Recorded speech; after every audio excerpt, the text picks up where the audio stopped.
was praying for Elaine. God seems speaking to her this vision, so let's hear it. I saw two things. They were kind of similar.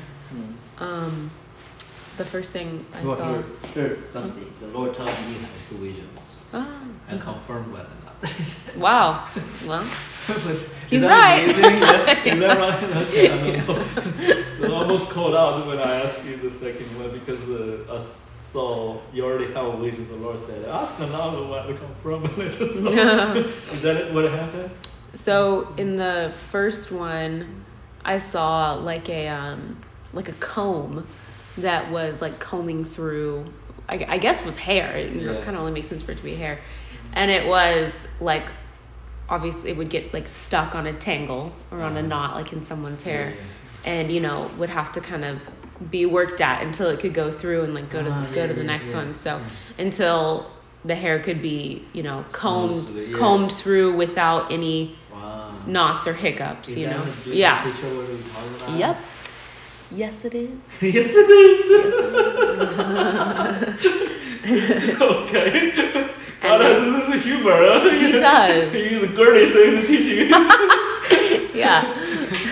I know what it's like to have naughty hair. I kind of appreciation what that means. Yeah, I was thinking. I remember there was a movie called The Tango or something like that. Yeah.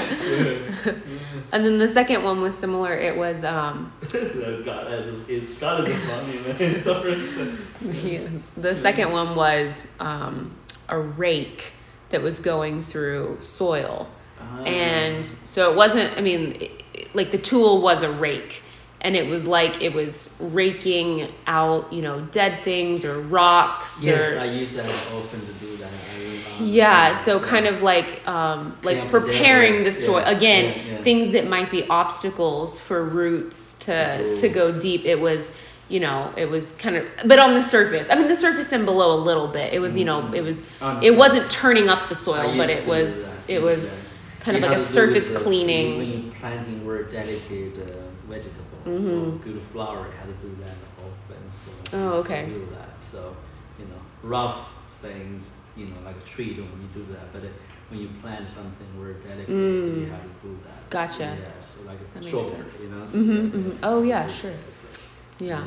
So I just saw that process. I usually do that all along because that's really work. Yes.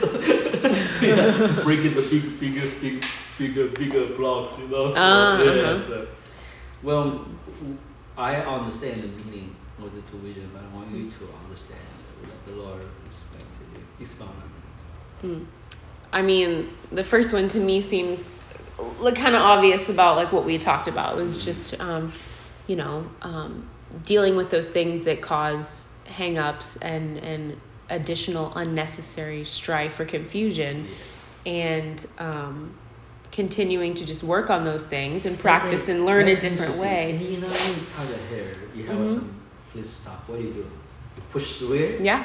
You have to do it or gently. Right. Unless you want to pull all your hair out, you have to do it. You have to do it mindfully. Well, you see, our emotion, however, people do what?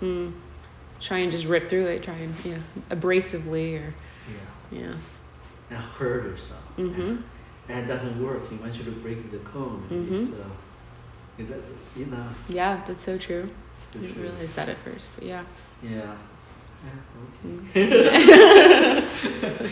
The next one.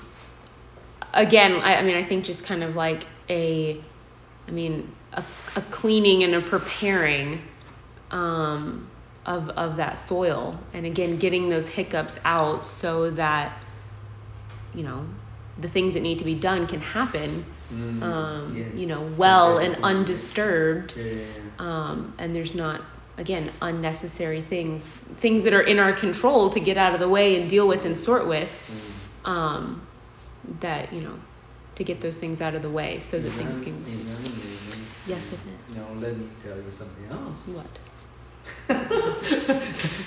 Okay, the first one is about beauty, right? So you be presentable in a sense, right? So like a bride present herself to the wedding, so spiritual beautification and preparation. Just adding to that in place for you to understand.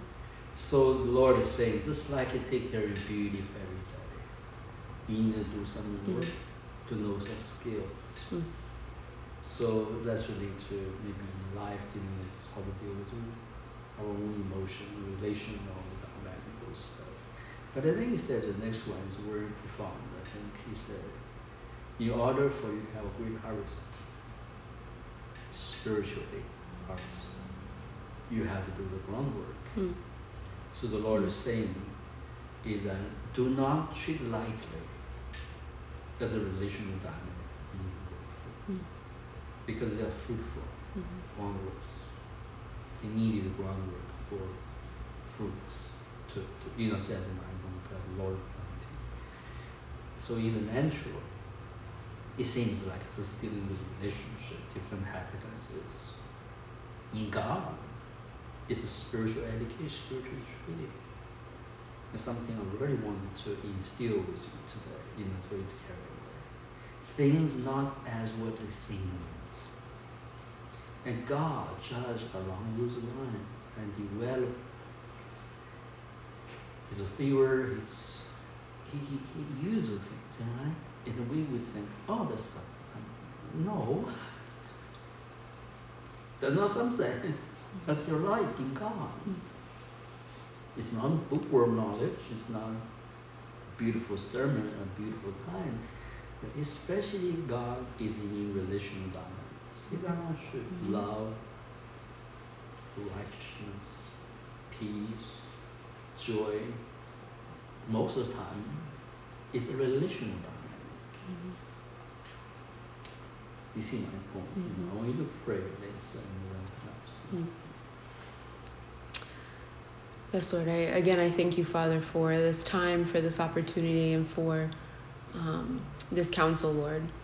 I do ask, Father, that this work would be done in my life, Father, that you would root out those perceptions or ideas or lack thereof, Father, of ways in which I don't value relationships and engagements, Father, in the way that is the most pleasing to you, Lord. So I pray, Father, that you would heal those things, Father. I pray you would cover my shortcomings, Lord, and I pray, Father, that I can grow in these ways, Lord, to be a benefit to you, to be a benefit to our group and our community, and just to have the most fruitful relationships in the way that you desire for us to have, Father. So I pray, Father, in all the ways that are involved in that and encompassing that, Father, I pray that you would help me find and learn that balance, Lord, and that way of life, Father. And you use us as that. So maybe good things you do, maybe the relationships, you play a major part in it. So you're doing this as that. Be encouraged, okay? So.